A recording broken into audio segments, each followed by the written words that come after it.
This is Grade 12 University Physics, Unit 1, Dynamics, Lesson 15, Forces in Circular Motion. First question.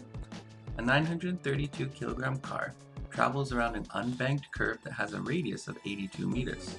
What is the maximum speed that this car can drive around this curve without skidding if the coefficient of friction is 0.40 for wet asphalt? So if we draw a picture, or a free body diagram, we have different forces. Now in our picture, our car is going to be going into your screen and then turning left. So we're going to have the direction of centripetal acceleration, which we will always label to be positive towards the center of motion, since centripetal acceleration is center seeking. Now on our free body diagram, this is actually being supplied by static friction. We also have the normal force and gravity, but they're perpendicular to centripetal acceleration. So when we go to Newton's second law for centripetal force, it equals to mass times centripetal acceleration, where the only force is static friction. Now when we replace static friction with its equation for the coefficient of static friction times the normal force, we need to figure out what the normal force is.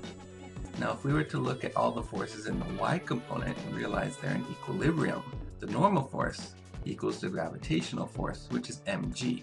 And masses here will actually cancel. So it does not matter the mass of the vehicle. This vehicle will end up skidding if the velocity exceeds 18 meters per second. Second question. A car of mass 1.1 times 10 to the 3 kilograms travels around a frictionless banked curve of radius 85 meters.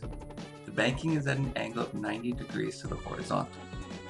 What constant speed must the car maintain to travel safely around the curve?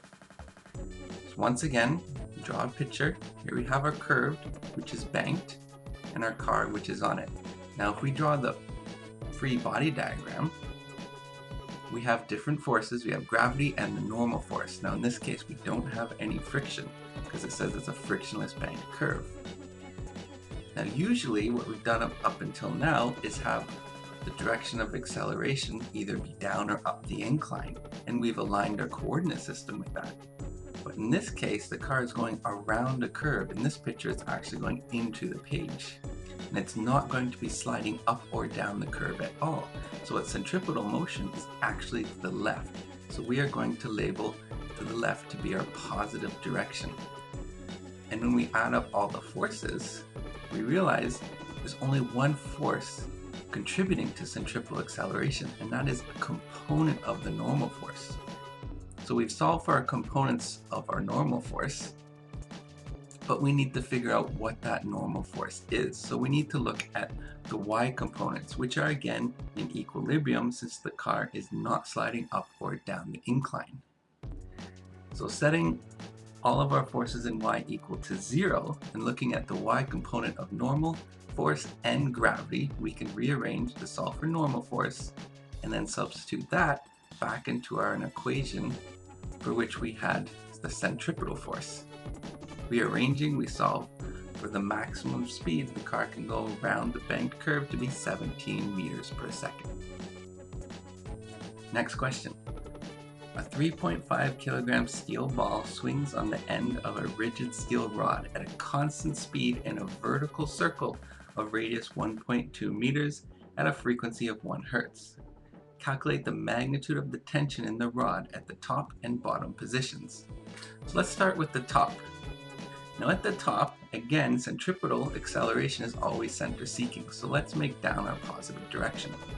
We have two forces. We have gravity acting down and tension acting down. The only thing that keeps it moving in a circle is its horizontal velocity. So when we look at our Newton's second law, we sum all of our forces contributing to centripetal force.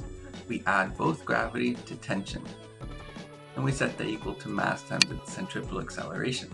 And this time we're going to use the equation for centripetal acceleration as 4 pi squared r times frequency squared, since we're given frequency in the question and not speed. Now, rearranging for tension, we get the tension at the top of the loop to be 130 newtons. Doing the same thing for the bottom, but realizing that again, centripetal force and acceleration is center seeking, we're going to make up our positive direction. Tension will also be up, but gravity is down.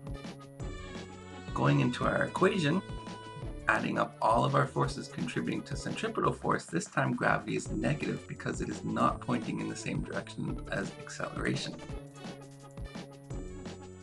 Now when we solve for tension, we get a value of 200 newtons. So we realize that the tension is greater at the bottom because it needs to offset the gravitational force. Last question. The loop in a roller coaster has a radius r. Find an expression for the minimum velocity required at the top of the loop for the cart to safely make it around the loop. So in this case, we look at the top of the loop. The centripetal acceleration is again down, so we'll make that positive. We have two forces there. We have gravity and the normal force. But the question asks for the minimum velocity required at the top. And the minimum velocity will happen right as the normal force approaches 0. So we're going to set the normal force equal to 0, and we're going to solve for that minimum velocity. And you'll notice mass cancels. And the minimum velocity is simply the square root of g times r.